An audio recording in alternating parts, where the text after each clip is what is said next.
Hi guys, welcome back to another video and to this guitar. So this is a 2020 Les Paul Modern. So what we'll do, we'll go over the spec of the guitar like normal. I'll leave a few things out because there's a few things I want to sort of circle back to after we do the sound examples. But the first thing you obviously notice with this is this blue and yellow sort of faded burst, which against this lighter back has really grown on me, to be fair, but that's one of the things I want to kind of circle back to.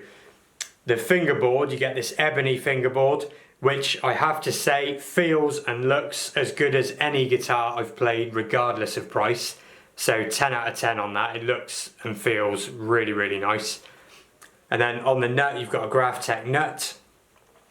Headstock wise, it's obviously the new shape being a 2020. I didn't actually mind the older shape, but you know, it is what it is on the new shape. And you do get lock-in Grover tuners as well. And these tuners are pretty much the same ones I put on my Eastman as an upgrade. So, you know, like 100 quid's worth of tuners as standard. So, you know, great quality, no issues there with the machine heads at all. Electrics and pickups wise, you are now getting CTS pots as standard on most Epiphone guitars. And this one does coil split on the bridge and neck, as well as the phase thing, which they've done for quite a while. But it just works that bit better with those nicer pots, and the switch is better, jack's better. So, you know, it just elevates it that little bit. So I think what we'll do now is do some sound examples, and then I'll come back and talk about some of the other features on this guitar.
So there you go then, you heard some sound examples there. Like I said, I have always liked the Pro Bucker 2 and 3 pickups, and these ones, for some reason, they just feel a little bit lower output than some of the older ones I've tried. They sound a lot closer actually to the Burst Buckers. Not quite there, but very, very close. And you know, again, there's no issue with them at all, to be fair. And in just a minute, we'll do the coil split sounds as well. So every sound you'll hear there will be the coil split sounds, just to give you an idea of sort of how they sound like that as well. So this finish then, I'm curious as to what you guys think of finishes like this on more traditional looking instruments, because in my stick in the mud old fashioned kind of mind, if you want to finish like this, it's PRS, that's their thing.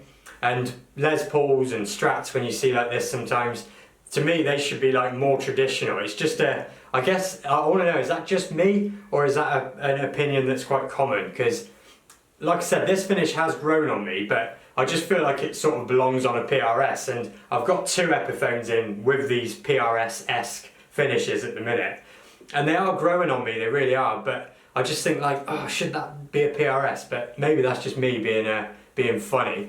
And the other major thing I wanted to say about this is the neck. So I expected this guitar to have a similar feeling neck to the one that I've said on this channel many times that I don't like at all, and that's the slim D carve. And this neck is very slim, but it's a complete C. They call it an asymmetric carve, I think they do. And it's just a full C. So although it's slim and it's not my much preferred big vintage neck, it's still a neck that I can play for hours and hours without getting my hand worn out, which is the main thing with a neck really. Just has to be comfy over time.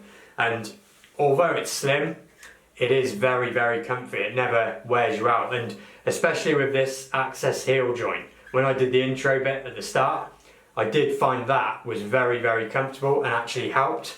So, you know, it's a very nice guitar, very comfy. Fit and finish wise, no issues whatsoever on the binding.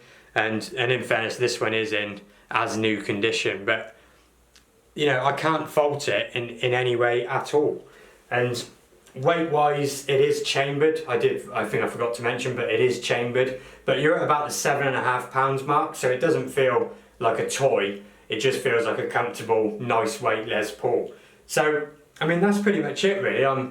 It's grown on me a lot, and the new Epiphones in general, you know, from say 2019 onwards, 2020 in particular onwards, have just been blowing me away, even if they're models I wouldn't normally think I'd like. So, like I said, to finish off, I'll show you some of the sounds on the coil splits, and all links for this guitar and what it comes with down below as usual. And thanks for watching, and I'll see you on the next video.